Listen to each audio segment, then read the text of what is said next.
Hi, yes, welcome to your reading. This is a general reading. It's not going to make sense to everyone. If it makes sense to you in the future, come back and let me know. I've taken some cards from the Druid Tarot, no, the Wildwood Tarot, sorry, and you have a Druid plant oracle and you have flax.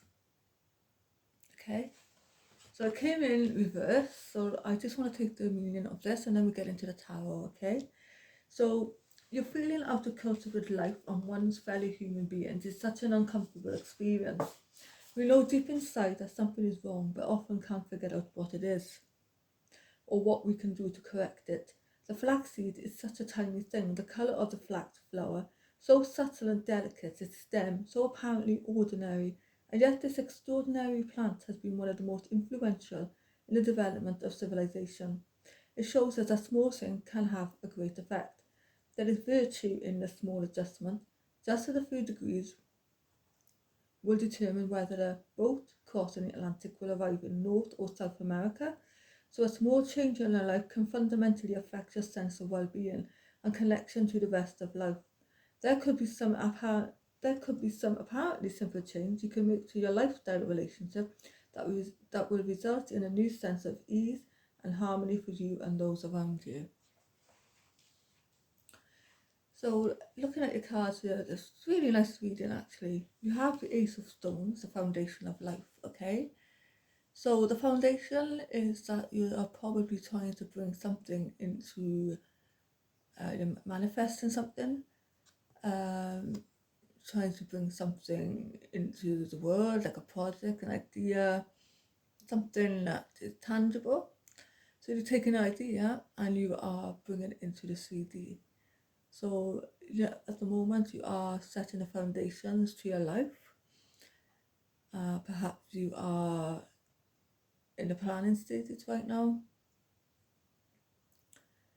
So yeah, the foundation of life. So Ace of Stone, this is a new beginning, a new start, okay?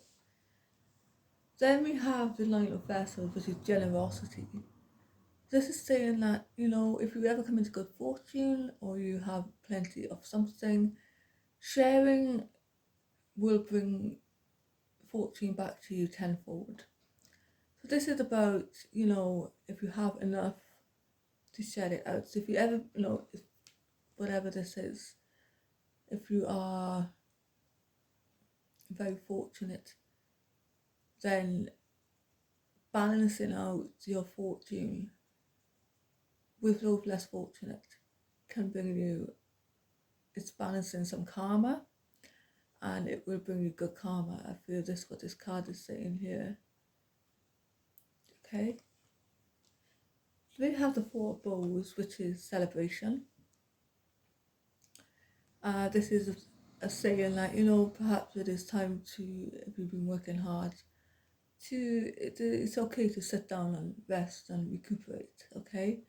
And to let your hair down once in a while. So perhaps it is a celebration coming up regarding something that you've done. Perhaps you are celebrating a milestone, an achievement, something like that, okay? So it's just saying, like, don't get so bogged down with work that you're not taking the time to look up and, really look at what you've achieved so far, because that's so important in getting to the next stage as well. Okay, then we have the Shaman. Okay, I'm going to take this one from the book. This is quite a new deck for me as well, so I'm still learning the author's interpretations, even though when I'm reading, I do intuitively read it myself, but this is quite interesting here. This is